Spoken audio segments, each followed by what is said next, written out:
اعوذ باللہ من الشیطان الرجیم، بسم اللہ الرحمن الرحیم۔ السلام علیکم ورحمۃ اللہ وبرکاتہ۔ امید کرتی ہوں کہ آپ ایمان، تقوی اور صحت کی بہترین حالتوں میں ہوں گی۔ آج ہم سورۃ الملک شروع کر رہے ہیں۔ آپ اس کو بار بار یاد کیجئے، جتنی زیادہ پریکٹس کریں گے اتنا ہی زیادہ آپ کو یہ ازبر ہو جائے گی۔ چلیں جی، ہم لفظوں کی طرف آ جاتے ہیں۔ ان کو قواعد تجوید کو مد نظر رکھتے ہوئے آپ نے اس کو پڑھنا ہے۔ اب پہلا وہ لفظ ہے تبارا، با کو لمبا کریں گے اور را کو موٹا پڑھیں گے۔ تبارک الذی، ذال کے بعد یا مدہ ہے، لمبا کریں گے۔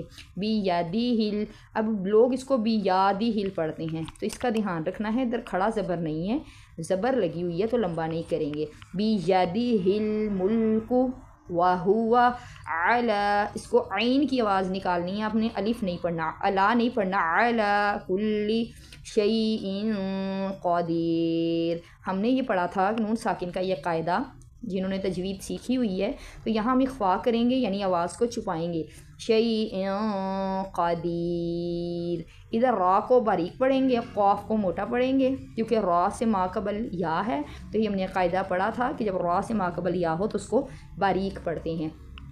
تبارک الذی بیدہ الملک وہو علی کل شیء قدیر۔